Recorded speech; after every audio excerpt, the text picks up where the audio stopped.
Hello दोस्तों, एक बार पुनः आपका आपके अपने चैनल हिंदी क्लासेस पर मैं शब्बो खान स्वागत अभिनंदन आभार व्यक्त करती हूं और आशा है कि आप सब बहुत अच्छे होंगे और अपनी पढ़ाई सुचारू रूप से कर रहे होंगे।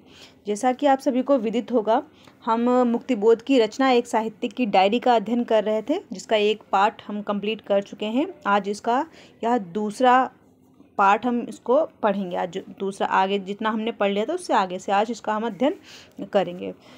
तो आप इसको अच्छे से सुने, समझें और महत्वपूर्ण बिंदुओं को आप इनको नोट भी करते रहें ताकि आप रिवीजन आसानी से कर सकें। चलते बढ़ते हैं अपनी रचना की तरफ। हमने इसमें पढ़ा था कि हम 3 क्षण, जो मुक्तिबोध जी ने कला के 3 क्षण की बात की है, हमने उसके 2 क्षण तक पढ़ लिए थे, लेकिन हम आज इसको पहले क्षण से फिर से पढ़ेंगे ताकि, क्योंकि ये महत्वपूर्ण है, अगर यहाँ से प्रश्न बने तो हमारा प्रश्न ना छूटे। तो मुक्तिबोध जी कहते हैं कि कला के 3 क्षण हैं, एक अनुभव, फैंटेसी और फैंटेसी का शब्दबद्ध होना।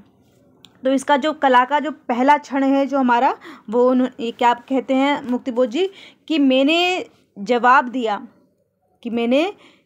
दिया कि कला का पहला क्षण है जीवन का उत्कट तीव्र अनुभव। दूसरा क्षण है इस अनुभव का अपने कसकते दुखते हुए मूलों से पृथक हो जाना और एक ऐसी फैंटेसी का रूप धारण कर लेना मानो वह फैंटेसी अपनी आंखों के सामने ही खड़ी है। तीसरा और अंतिम क्षण जो है इसका, या मुक्तिबोध जी कहते हैं फैंटेसी के शब्दबद्ध होने की प्रक्रिया का आरंभ और उस प्रक्रिया की परिपूर्णता तक की गतिमानता, ये क्या है, कला का तीसरा क्षण है। शब्दबद्ध होने की प्रक्रिया के भीतर जो प्रवाह बहता रहता है वह समस्त व्यक्तित्व और जीवन का प्रवाह होता है। प्रवाह में वह फैंटेसी अनवरत रूप से विकसित परिवर्तित होती हुई आगे बढ़ती जाती है। इस प्रकार वह फैंटेसी अपने मूल रूप को बहुत कुछ त्यागती हुई जीवन नवीन रूप धारण करती है। जिस फैंटेसी को शब्दबद्ध करने का प्रयत्न किया जा रहा है वह फैंटेसी अपने मूल रूप से इतनी अधिक दूर चली जाती है कि यह कहना कठिन है कि फैंटेसी का नया रूप अपने मूल रूप की प्रतिकृति है। फैंटेसी को शब्दबद्ध करने की प्रक्रिया के दौरान जो सृजन होता है, जिसके कारण कृति क्रमशः विकसित होती जाती है, वही कला का तीसरा और अंतिम क्षण होता है। तो आप ध्यान दें इसको कि फैंटेसी को शब्दबद्ध करने की प्रक्रिया के दौरान जो सृजन, जो बातें, नवीन बातें आती जाती हैं, जिसके कारण जो है कृति, जो हमारी रचना होती है वो विकसित होती है, वही कला का तीसरा क्षण और अंतिम क्षण कहलाता है। तो कला का पहला क्षण अनुभव होता है, दूसरा क्षण जो होता है उसकी फैंटेसी का निर्माण होता है, और तीसरा क्षण जो होता है उस फैंटेसी को शब्दबद्ध करना है। ये कला के 3 क्षण होते हैं। ये प्रश्न बन सकता है, इसलिए इसको ध्यान रखें। आगे देखते हैं।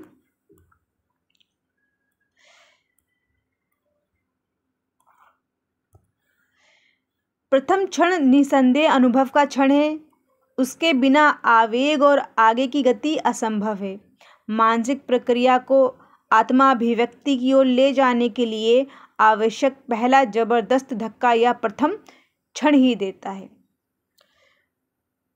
वह उस गति की दिशा निर्धारित करता है, साथ ही वह उसके तत्व रूपायित करता है, अर्थात वह उनको एक आकार प्रदान करता है। साथ ही मजा यह है कि यह अनुभव विचित्र रूप से अन्य मनस्तत्वों से जुड़ता हुआ मनस पटल पर स्वयं को प्रक्षेपित कर स्वयं ही बदल जाता है। ज्यों ही यह घटना होती है, अनुभव के मूल अपनी दुखित हुई भूमि से पृथक हो जाते हैं और अर्थात वे निरे व्यक्ति न रहकर अपने से परे हो उठते हैं। जो फैंटेसी अनुभव की व्यक्तिगत पीड़ा से पृथक होकर, अर्थात उनसे तटस्थ होकर अनुभव के भीतर की ही संवेदनाओं द्वारा उत्सर्जित और प्रक्षेपित होगी, वह एक अर्थ में व्यक्तिक होते हुए भी दूसरे अर्थ में नितांत निर्व्यक्तिक होगी। उस फैंटेसी में अब एक भावात्मक उद्देश्य की संगति आ जाएगी। इस भावात्मक उद्देश्य के द्वारा ही वस्तुतः फैंटेसी को रूप मिलेगा, किंतु यह होते हुए भी वह फैंटेसी यथार्थ में भोगे गए वास्तविक अनुभव की प्रतिकृति नहीं हो सकती। व्यक्तिक से निर्व्यक्तिक होने के दौरान ही उस फैंटेसी ने कुछ ऐसा नवीन ग्रहण कर लिया कि जिससे वह स्वयं भी वास्तविक अनुभव से स्वतंत्र बन बैठी।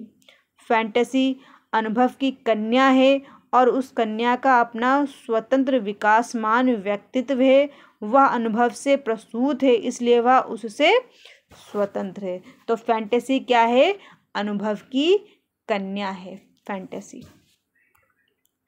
कला का यह दूसरा क्षण है। मैंने कहना जारी रखा, किंतु इस फैंटेसी को शब्दबद्ध करने या चित्रित करने की प्रक्रिया के दौरान में ही वह फैंटेसी पिघलकर उस प्रक्रिया के प्रवाह में बहने लगी। उस आदिम प्रवाह में फैंटेसी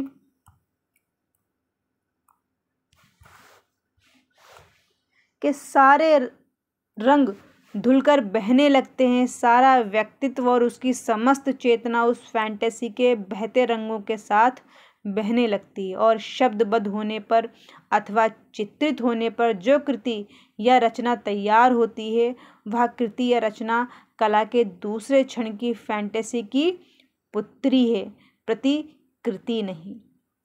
इसलिए मूल फैंटेसी से उसका व्यक्तित्व स्वतंत्र, विचित्र और पृथक है। कला का तीसरा या अंतिम क्षण है। इन तीन क्षणों के बिना कला असंभव है। इन तीनों क्षणों की विकास गति के अपने अपने अलग नियम हैं। तीनों क्षणों के बिना कला असंभव है और इन तीनों ही क्षणों की विकास की जो गति है, अपने अलग अलग इसके क्या हैं? नियम हैं। मैंने कहना जारी रखा, यदि तुम्हें इस प्रश्न का उत्तर पाना है कि सौंदर्य क्या है अथवा सौंदर्य प्रतीति क्या है, सौंदर्य अनुभव क्या है और वह किस प्रकार वास्तविक अनुभव से भिन्न है, तो तुम्हें कला के इन तीन प्रधान क्षणों के मनोविज्ञान ही का अध्ययन करना होगा। उनका अध्ययन किए बिना तुम उस सवाल को हल नहीं कर सकते। इतना कहकर मैं ठहर गया। मेरी सांस खत्म हो गई और मैं उत्तर की तलाश में उसकी ओर देखने लगा, किंतु जवाब इतनी जल्दी मिलने वाला नहीं था। दिन बीत गया। हम अपनी अपनी जिंदगियों की रिव्यू करने लगे। इस पर्यावलोकन के मूड में हम ना मालूम क्या क्या कहते और सुनते जाते। दूसरे दिन जब हम रात को सोने को थे कि इतने में उसने कहा, कला के तीन क्षण? अच्छा, हाइपोथेसिस है, उस पर सोचना पड़ेगा। फिर उसने बल देते हुए कहा, एक बात निश्चित है, सौंदर्य प्रतीति का संबंध सृजन प्रक्रिया से है। सृजन प्रक्रिया से हटकर सौंदर्य प्रतीति असंभव हो जाती है। तो सौंदर्य प्रक्रिया का संबंध किससे है? सृजन प्रक्रिया से है। वह कहता गया, प्राकृतिक सौंदर्य या नारी सौंदर्य का अवलोकन व्यक्तिबद्ध होने से सही अर्थों में सौंदर्य अनुभव नहीं कहा जा सकता। मैंने बीच में जोड़ दिया, असलियत यह है कि सौंदर्य तब उत्पन्न होता है जब सृजनशील कल्पना के सहारे संवेदित अनुभव ही का विस्तार हो जाए। कलाकार का वास्तविक अनुभव और अनुभव की संवेदनाओं द्वारा प्रेरित फैंटेसी, इन दोनों के बीच कल्पना का एक रोल होता है। वह भूमिका एक सृजनशील भूमिका है। वही कल्पना उसे वास्तविक अनुभव की व्यक्तिबद्ध पीड़ाओं से हटाकर पैठ अब और गहरी हो रही है। मैं उसकी बात बहुत ध्यान से सुनने लगा। वह कहता गया, कला के क्षणों के भीतर प्रतिनिधिकता क्यों उत्पन्न होती है? क्यों कलाकार को यह प्रतीत होता है कि उसकी बात सभी के लिए महत्वपूर्ण है? मैं पूछता हूँ, ऐसा क्यों? यह इसलिए होता है कि दृष्टि की स्थिति मुक्त व्यक्तिकता और संवेदना की स्थिति बद्ध व्यक्तिकता का समन्वय होकर वह समन्वय अपने से उच्चतर स्थिति में पहुंच जाता है। इसलिए फैंटेसी में संवेदनात्मक ज्ञान और ज्ञानात्मक संवेदनाएं रहती हैं। तो फैंटेसी में क्या रहता है? संवेदनात्मक ज्ञान और ज्ञानात्मक संवेदनाएं रहती हैं। कृतिकार को लगातार महसूस होता रहता है कि उसका अनुभव सभी के लिए महत्वपूर्ण और मूल्यवान है। तो मतलब यह है कि इसको छोड़ दो, यहाँ से पढ़। होता यह है कि फैंटेसी को हम वही बिंदु हम टच करेंगे जो एग्ज़ाम में आने लायक हो, जो हमारे लिए महत्वपूर्ण है एग्ज़ाम के पॉइंट ऑफ व्यू से। हम उस पॉइंट पे उस बिंदु को अध्ययन करेंगे। होता यह है कि फैंटेसी को शब्दबद्ध करने की प्रक्रिया में बहुत से नए तत्व उसमें आ मिलते हैं। ये तत्व उसे लगातार संशोधित करते रहते हैं। ध्यान रखो कि यह फैंटेसी अनुभव प्रसूत होते हुए भी अनुभव बिंबित होती है। तो यह फैंटेसी जो है अनुभव प्रसूत होते हुए भी अनुभव बिंबित होती है। इस फैंटेसी में वस्तुतः एक भावनात्मक उद्देश्य समाया रहता है, उसमें एक संवेदनात्मक दिशा रहती है। फैंटेसी के भीतर यह दिशा और उद्देश्य उस फैंटेसी का मर्म प्राण है। दिशा और उद्देश्य के मर्म प्राण को धारण कर फैंटेसी गतिहीन नहीं रह सकती। फैंटेसी गतिहीन स्थिर चित्र नहीं है। उद्देश्य और उद्देश्य की दिशा के कारण ही वह गतिमय है। फैंटेसी डायनेमिक होती है। कला के प्रथम क्षण के अंतिम सिरे पर उत्पन्न होते ही उसकी गतिमानता शुरू हो जाती है। तो फैंटेसी क्या है? फैंटेसी डायनेमिक होती है, ध्यान रखें उसको। कला के प्रथम क्षण के अंतिम सिरे पर उत्पन्न होते ही उसका गतिमान रूप गतिमानता शुरू हो जाती है। फैंटेसी जो शुरू में एक आभास रूप होती है, वह तुरंत ही अनेक चित्रों की सुसंगत पांथ बनने लगती है। एक एक मर्म के आसपास एक चित्र संगठित होकर प्रवहमान होते हैं। महत्व की बात है कि ज्यों ही फैंटेसी शब्दबद्ध होने लगती है, फैंटेसी का भावनात्मक उद्देश्य या कहिए कि फैंटेसी की प्रधान पीड़ा अपना समर्थन, संरक्षण और पोषण करने वाले अन्य अनेक जीवनानुभवों के तत्वों को समेटने लगती है।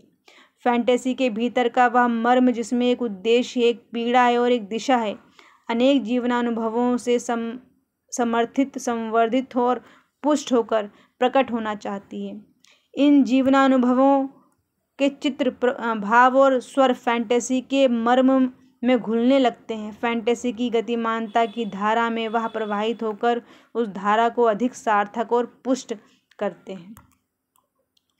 चूंकि फैंटेसी के मर्म को शब्दबद्ध करते समय अनेक अनुभव, चित्र, भाव और स्वर तैर आते हैं, इसलिए फैंटेसी के उद्देश्य और दिशा के निर्वाह के लिए कलाकार को भाव संपादन करना पड़ता है, जिससे कि केवल मर्म के अनुकूल और उसको पुष्ट करने वाले स्वर, भाव तथा चित्र ही कविता में आ सकें। और इस बीच यदि कोई अन्य अनुकूल मार्मिक अनुभव तैर आए तो उसे भी फैंटेसी के मर्म की उद्देश्य दिशा में प्रतिपादित कर दिया जाए, अर्थात भाषा प्रवाहित कर दिया जाए। महत्व की बात यह है कि कला के तीसरे क्षण में फैंटेसी का मूल मर्म अनेक संबंधित जीवनानुभवों से उत्पन्न भावों और स्वरों से युक्त होकर इतना अधिक बदल जाता है कि लेखक उस पूरी फैंटेसी को एक नई रोशनी में देखने लगता है। मेरा मतलब है कि मूल फैंटेसी का मर्म जो सिकुड़ा हुआ एक दर्द था, अब फैलकर एक पर्सपेक्टिव का रूप धारण करने लगता है। इस पर्सपेक्टिव से समन्वित मूल मर्म शब्दबद्ध होने की प्रक्रिया में बदल जाता है। वह पुराना मर्म न रहकर अब नया मर्म बन जाता है, उसमें नए मनस्तत्व आ जाते हैं। शब्दबद्ध होने की प्रक्रिया के दौरान में अब तक उस मर्म में ओज और बल कायम है, तब तक वह नए तत्व समेटता रहेगा। किंतु जब वह चूक जाएगा तब गति बंद हो जाएगी, उद्देश्य समाप्त हो जाएगा, कविता वहाँ पूरी हो जानी चाहिए। यदि वह पूरी नहीं हुई तो मर्म के साक्षात्कार में कहीं कुछ कमी रह गई, दिशा ज्ञान ठीक नहीं रहा, उद्देश्य में कुछ कमजोरी आ गई, ऐसा मानना होगा। मैं रुक गया, इससे अधिक मैं कुछ भी नहीं कह सका। रात काफ़ी हो गई थी, सड़कों पर रोशनी के बावजूद अंधेरा बस गया था, सूनापन बोल रहा था, हवा देह से चिपक रही थी, मन बहक गया था। मेरा मित्र चुप था। क्यों था? जिंदगी ही ऐसी है, कोई विचार किसी के कहने से, अपने खुद के कहने से मन में उदित नहीं होता। मेरा मित्र अब मुझसे विदा हो गया है, अपने मत को प्रकट न करते हुए अब वह बहुत दूर चला गया है। उसके साथ दिन अच्छे कटे। बहुत दिनों बाद उसकी चिट्ठी आई। चिट्ठी नहीं थी, वह थीसिस थी। केवल अंत में भाभी को प्रणाम, बच्चों को प्यार आदि लिखा था। मैंने चिट्ठी पढ़ी नहीं, टेबल के दराज में डाल दी जिससे कि फुर्सत के वक्त अध्ययन कर सकूं। किंतु मैं समय मिलने पर भी उसे पढ़ नहीं पाया। इतने में उसका रिमाइंडर भी आ गया। मैंने उसको भी दराज में डाल दिया। असल में उन दिनों घर में बीमारियों ने कई बिस्तर बिछा रखे थे। जिंदगी में मुझे उन बातों की तालीम लेना पड़ी कि जिन बातों को मेरे स्वभाव के विरुद्ध कहा जा सकता है। फलतः स्वभाव विरुद्ध बातों की अनिवार्यतः तालीम लेने की भीषण प्रक्रिया में मेरी तबीयत भी खराब हो गई। फिर एक रात को जब कराहें सोई हुई थीं, घर के आले में रखा दिया शांत रोशनी फैला रहा था, तब मैं अशांत मन से जिंदगी के बारे में सोचने लगा। मैं बहुत उदास हो उठा। लगा कि मेरी जिंदगी असफलता की डाढ़ों में पड़ी हुई एक बेबस आंत है। ऐसे ही ख्यालों में डूबता उतराता मैं अंतर्राष्ट्रीय घटना चक्रों की तस्वीरों तक पहुंच गया। अखबार नवीस होने के नाते मैं नए विचारों को टीप लिया करता था। कागज की तलाश में टेबल की दराज खोली तो उसमें मित्र का पत्र और पत्र का रिमाइंडर दोनों मिले। मित्र की याद ने दिल हल्का किया। मैं उसकी चिट्ठी कई बार पढ़ गया। वह चिट्ठी एक ठंडे दिमाग की उपज थी। फिर भी मुझे वह गुलाब की इत्र से तर मालूम हुई। कहना ना होगा कि पत्र पृष्ठ संख्या कोई 25 थी। बारीक सुडोल अक्षर, सुंदर स्वच्छ लिखावट और जहाँ आवश्यक हो वहीं पैरे इस प्रकार से शोभायमान वह चिट्ठी थी या चिट्ठी का बाप चिट्ठा था, नहीं कह सकता। दिन बीतते गए और अब मेरे सामने मेरे जवाब का जवाब पड़ा हुआ है। केशव ने बहुत ठाठ से लिखा है। यह सच है कि शब्दबद्ध होने की प्रक्रियाओं में फैंटेसी बदलने लगती है। यह कैसे होता है? मेरे ख्याल से इसके दो कारण हैं। दोनों कारण एक दूसरे से जुड़े हुए हैं। कला का तीसरा क्षण कला का अत्यंत महत्वपूर्ण और पूर्ण क्षण है। कला का तीसरा क्षण बहुत महत्वपूर्ण लाइन है ये, इसको ध्यान रखें आप। कला का तीसरा क्षण कला का अत्यंत महत्वपूर्ण और पूर्ण क्षण है। यहाँ से फैंटेसी साहित्यिक कलात्मक अभिव्यक्ति का रूप धारण करने लगती है। तो ये प्रश्न बन सकता है कि फैंटेसी साहित्यिक कलात्मक रूप धारण किस क्षण से करती है? तो कला के तीसरे क्षण से फैंटेसी साहित्यिक कलात्मक अभिव्यक्ति का रूप धारण करने लगती है।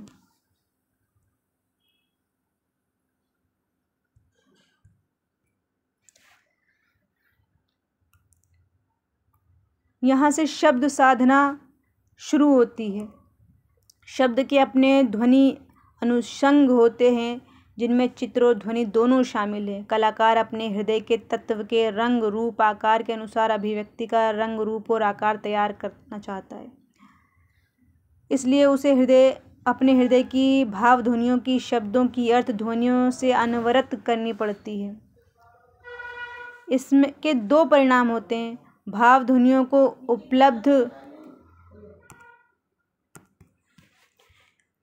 उपलब्ध शब्द ध्वनियों के कटघरे में फंसाने का प्रयत्न, जिसके फलस्वरूप काफ़ी कुछ मनस्तत्व अपना मौलिक और मूल तेज त्याग कर एक नए संदर्भ से संबद्ध आकार में प्रकट होते हैं। कई कवि तो भाषा की चमक और सफाई के लिए अपने भाव तत्वों का बलिदान भी कर देते हैं। इस प्रकार हम देखते हैं कि शब्दबद्ध होने की प्रक्रिया में फैंटेसी की ही काट छाट होने लगती है। किंतु इसके विपरीत दूसरी महत्वपूर्ण बात यह है कि अभिव्यक्ति साधना के दौरान स्वयं अभिव्यक्ति फैंटेसी को संपन्न और परिपूर्ण करने लगती है। फैंटेसी अपने को प्रकट करने के लिए समानार्थ वाचक शब्दों को लाती है। भाषा एक जीवित परंपरा है। शब्दों में एक स्पंदन है। शब्दों में जो अर्थ स्पंदन है वह फैंटेसी द्वारा उद्बुद्ध होकर नई भाव धाराएं बहा देता है। ये भाव धाराएं फैंटेसी की समीपवर्ती भाव धाराएं हैं। वह फैंटेसी के जगत को और भी विस्तृत कर देती हैं, उसके मौलिक तेज को और भी फैला देती हैं। इन भावधाराओं में अनेक नए पुराने अनुभव, अपने पराये भाव सब प्रवाहित होते रहते हैं। फैंटेसी के जगत की अर्थमत्ता तो उनसे बढ़ जाती है, साथ ही उनके द्वारा फैंटेसी को एक नया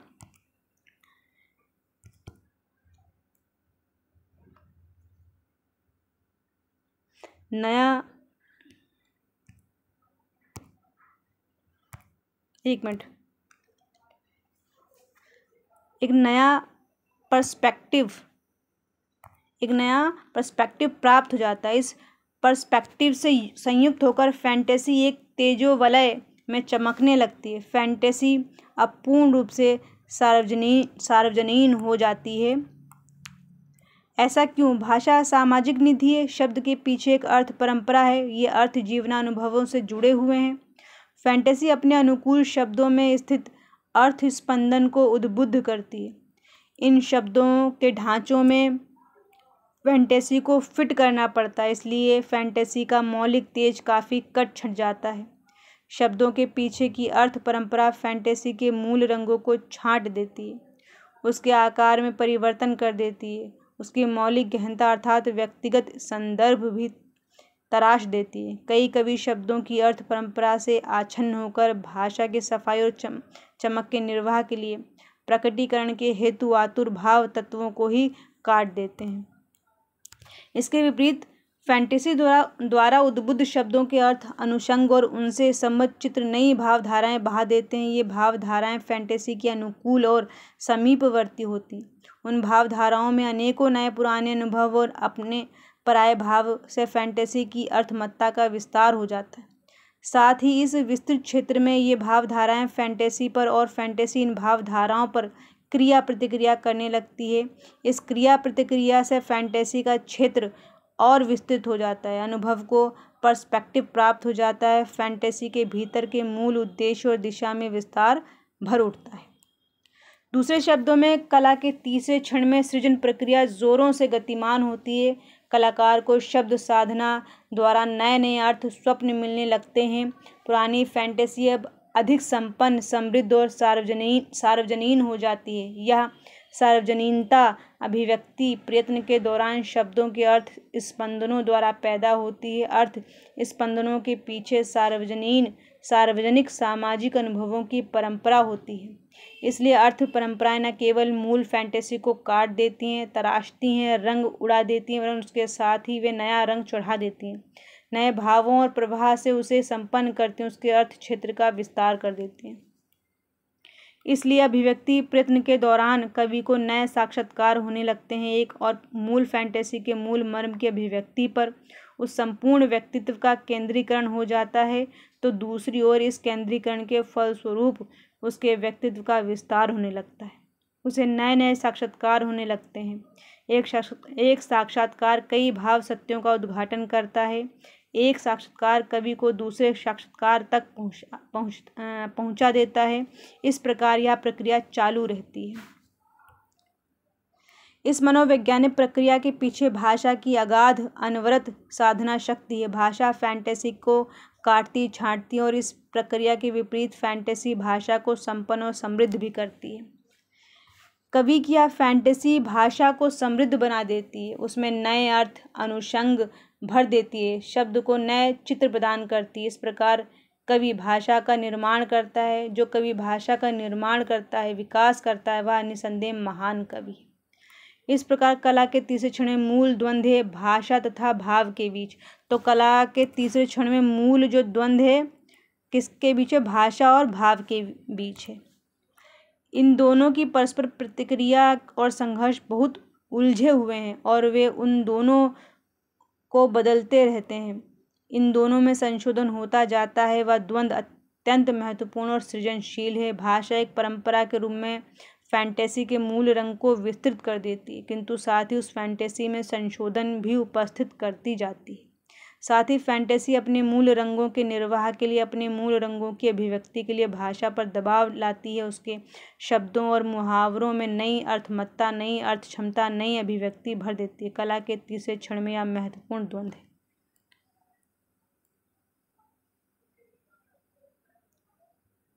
केशव के पत्र के मैंने कुछ अंश यहाँ प्रस्तुत किए हैं। पत्र पढ़कर मुझे दुख भी हुआ, सुख भी। दुख इसलिए कि इस बीच में स्वयं बहुत उलझ गया था, और सुख इसलिए कि केशव ने मेरी बात बहुत आगे बढ़ा दी। मेरा ख्याल है कि केशव इन बातों का अब परीक्षण और पुनः परीक्षण करता होगा। निस्संदेह केशव एक दिलचस्प आदमी है, किंतु सबसे बड़ी बात है कि वह मेरा मित्र है। निस्संदेह उसके साथ कोई नया काम शुरू करना आवश्यक है, मुझे बड़ी मदद होगी। एक लंबी कविता का अंत। नेक्स्ट है इसका, एक लंबी कविता का अंत। कल ही मैंने एक लंबी कविता खत्म की। अंत मुझे शिथिल सा जान पड़ा। उसके अंत पर जितना अधिक सोचता गया, मुझे लगा कि उस कविता को और बढ़ाना होगा, कि वह अपने आप ही बढ़ जाएगी। मुझे उसकी संभावित लंबाई चौड़ाई को देख भय सा जान पड़ा। भय इसलिए कि इतनी प्रदीर्घता हमारे यहाँ अच्छी नहीं समझी जाती। दूसरे यह कि उसके मासिक पत्रों में प्रकाशन में बड़ी असुविधा हो जाती है। अगर किसी व्यक्ति को पकड़कर आप उसे अपना श्रोता भी बना लें, तब भी काम नहीं चलने का, क्योंकि उसकी प्रदीर्घता उबाने वाली होगी। तब क्या किया जाए?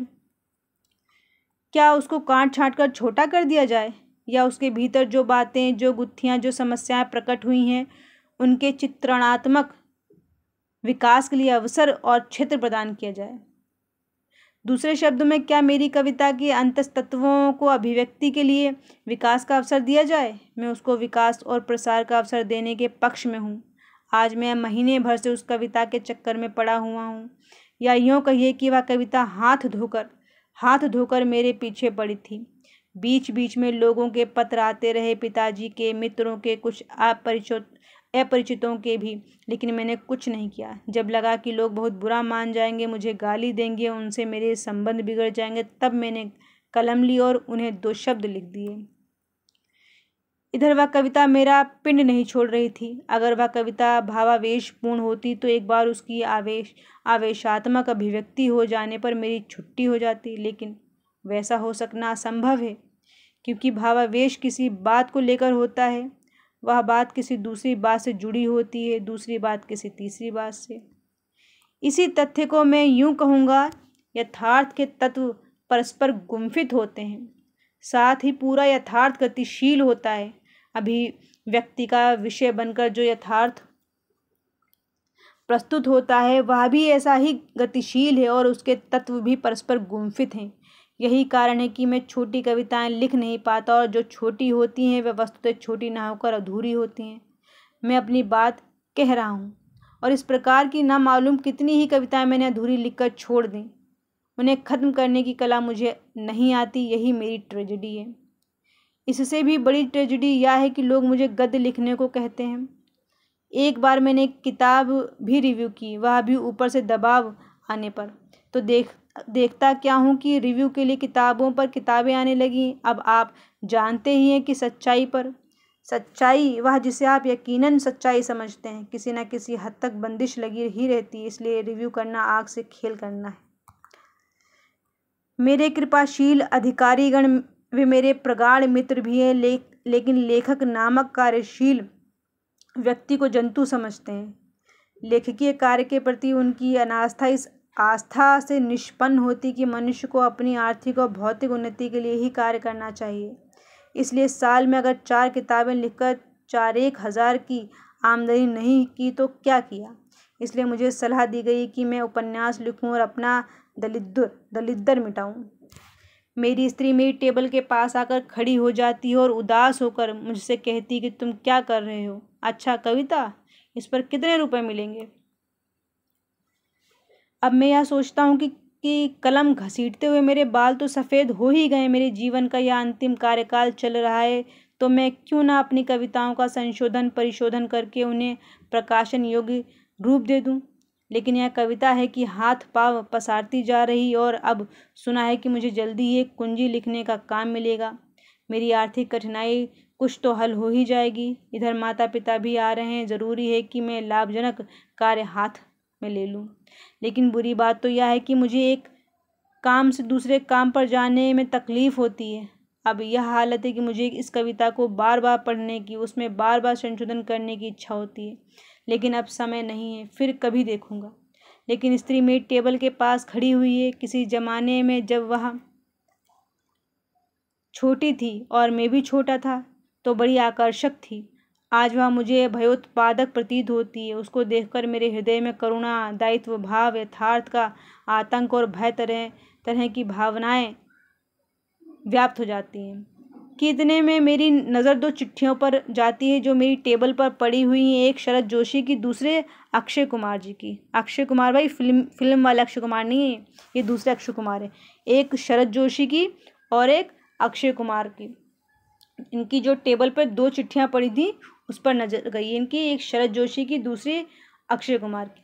दोनों मेरे अपने हैं, बस यही उनका दुर्भाग्य है, क्योंकि अपनों से ऐंठना, अपनों की उपेक्षा करना, उन्हें गले पकड़ी चीज़ समझना आज के बहुत से कलाकारों का स्वभाव है। मैंने देखा है कि ऐसे कलाकार साधारणतः अपने को बौद्धिक और प्रतिभाशाली और आधुनिक समझते हैं, शायद वैसे होते भी हों।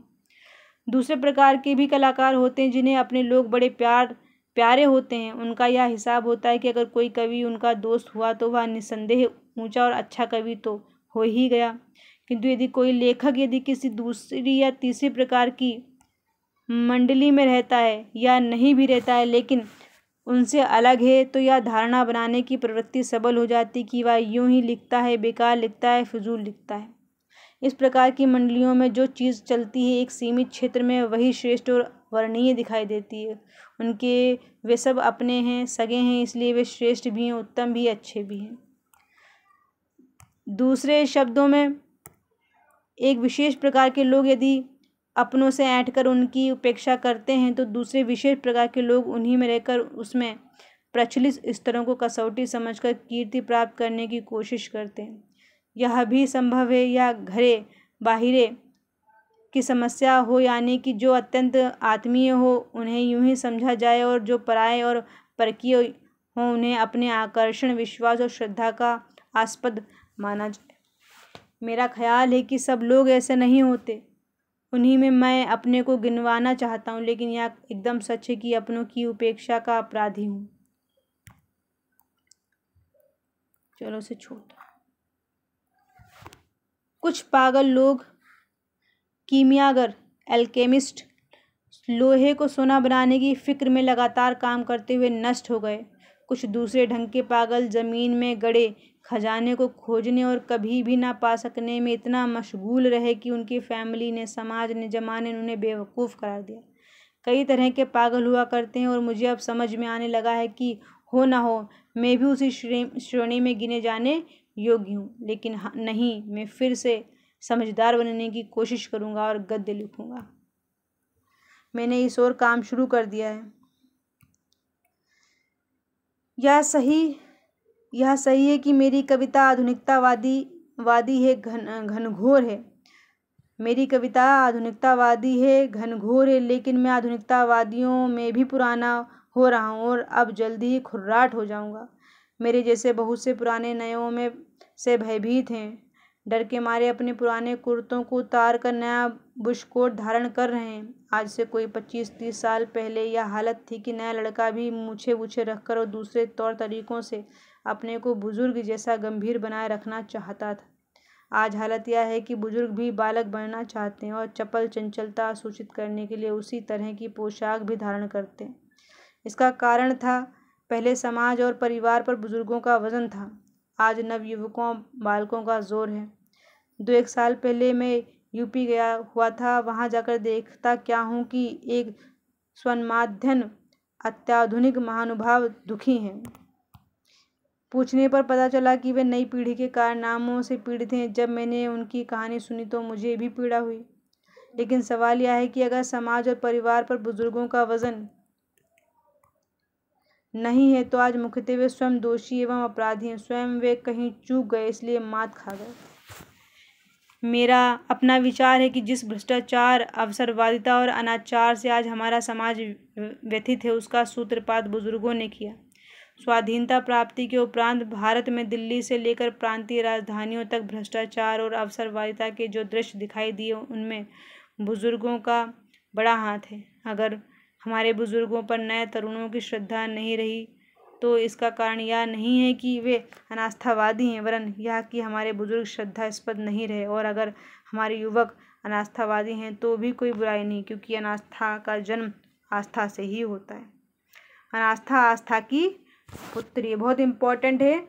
अनास्था आस्था की पुत्री है। अनास्था आस्था की पुत्री है।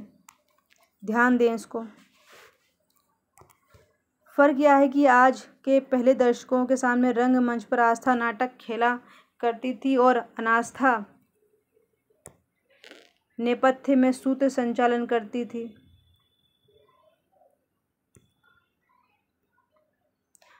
आजकल रंगमंच पर अनास्था नाटक करती है और आस्था नेपथ्य में बैठकर सूत्र संचालन करती है।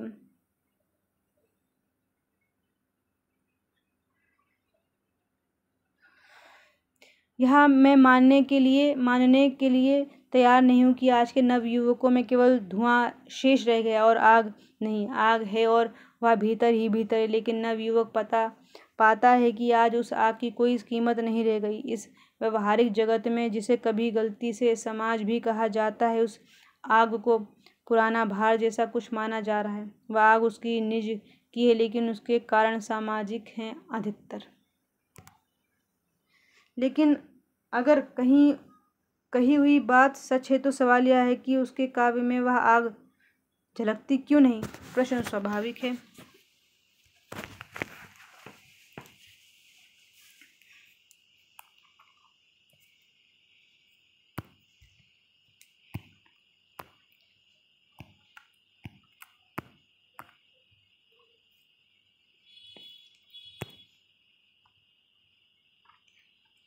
यह नहीं कि आज का कथा साहित्य अयथार्थवादी है अथवा यथार्थ विरोधी है, बल्कि यह है कि लेखक यथार्थ के नाम पर अनुभूत यथार्थ, अपने जीवन के वास्तविक यथार्थ से दूर निकलकर किसी और के यथार्थ से कहानियाँ और उपन्यास गढ़ना चाहता है। मैं यह नहीं कहना चाहता कि हमारे लेखक के पास प्रतिभा नहीं है, बल्कि यह कहना चाहता हूँ कि उसमें मानवीय अंतरात्मा, मानवीय विवेक चेतना की हलचल मचाने वाली पीड़ा नहीं है, क्योंकि वह ज़रूरत से ज़्यादा समझदार हो गया और समझदारी का यह तकाजा है कि जिस दुनिया में हम रहते हैं उससे हम समझौता करें।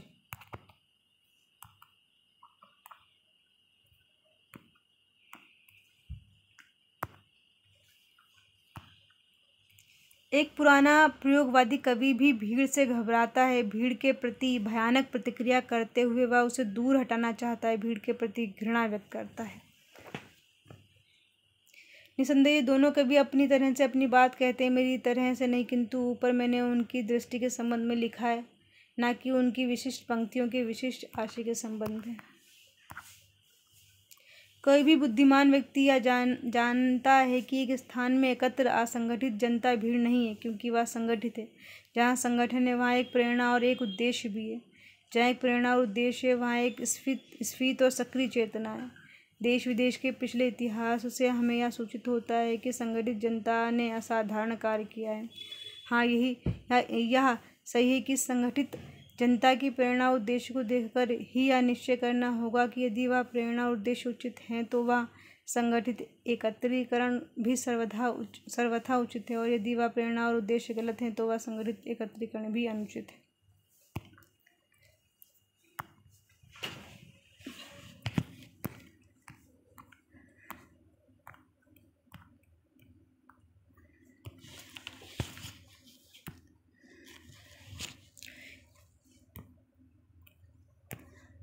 हाँ, मैंने अपनी एक कविता में उन्हीं काजली रंगों का प्रयोग किया है। अंतर केवल यह है कि श्यामलता के कारण कार्य कारण संबंध भी वहाँ प्रस्तुत किए गए हैं। अब कविता कोई निबंध तो है नहीं कि जिससे लोगों को आज के हालात की जानकारी मिले, न वह कोई नाटक है जिसमें पात्र प्रस्तुत होकर मूर्त रूप से जीवन यथार्थ उपस्थित है।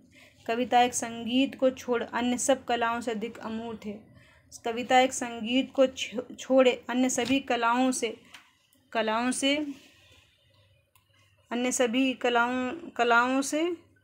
अधिक अमूर्त है। वहाँ जीवन यथार्थ केवल भाव बनकर प्रस्तुत होता है, या बिंब बनकर, या विचार बनकर। कविता के भीतर की सारी नाटकीयता वस्तुतः भावों की गतिमयता है। इसी प्रकार कविता के भीतर का कथा तत्व भी भाव का इतिहास है।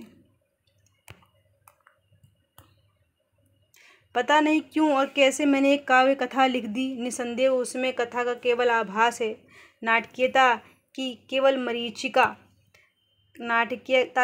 मरीचिका व विशुद्ध आत्मगत काव्य है। और उस काव्य के रंग सावले हैं, बिल्कुल सावले हैं। भय, आतंक, अनिश्चय, जिज्ञासा, कुतूहल, समाधान, घबराहट और दुश्चिंता उसमें झलक उठती हैं। वह असल में एक एलिगरी है, एक रूपक है। वह रूपक क्या है? एक व्यक्ति है, उसे लगता है कि वह एक ऐसे अहाते में चला गया जहाँ बहुत पहुँचना प्रतिबिंबित है। उस अहाते की भीतर एक बंगला है, पुराना धुराना बंगला, रहस्यमय है, वह सूना है। वहाँ उसे एक आदमी मिलता है जो गुप्तचर प्रतीत होता है, एक दूसरा आदमी मिलता है जो बिल्कुल पागल है। कविता के अंत में बताया जाता है कि इस बंगले की सीढ़ियाँ जमीन के भीतर